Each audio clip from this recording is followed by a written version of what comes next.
ती दूर लभर रहतौ कते दिनमा होलिया में गरदा उड़ई त गे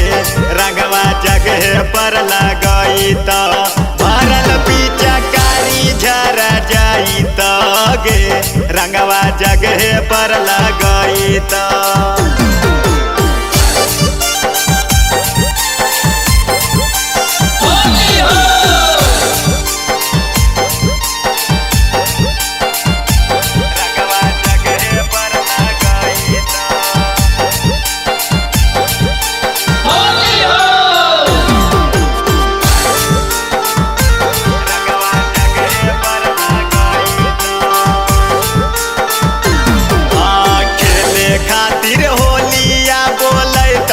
बहरिया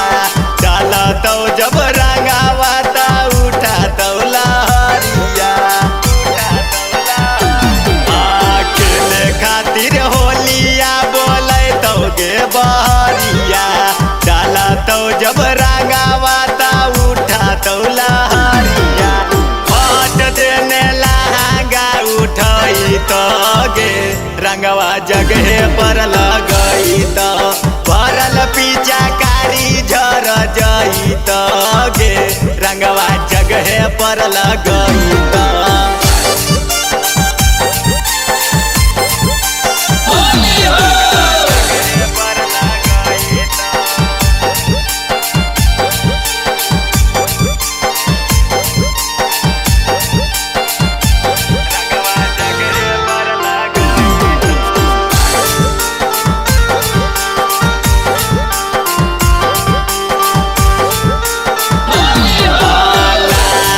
सुरेंद्र के तू मानी लेना बातिया माटी में सब मिल जैतौ ने तो तोरे इज्जतिया कुंदन जितेंद्र के तू मानी लेना बातिया माटी में सब मिल जैतौ ने तो तोरे इज्जतिया डीजे सरफराज नहीं दे रही तो गे रंगवा जगह पर लगई त भरल पिचकारी झरा जाई त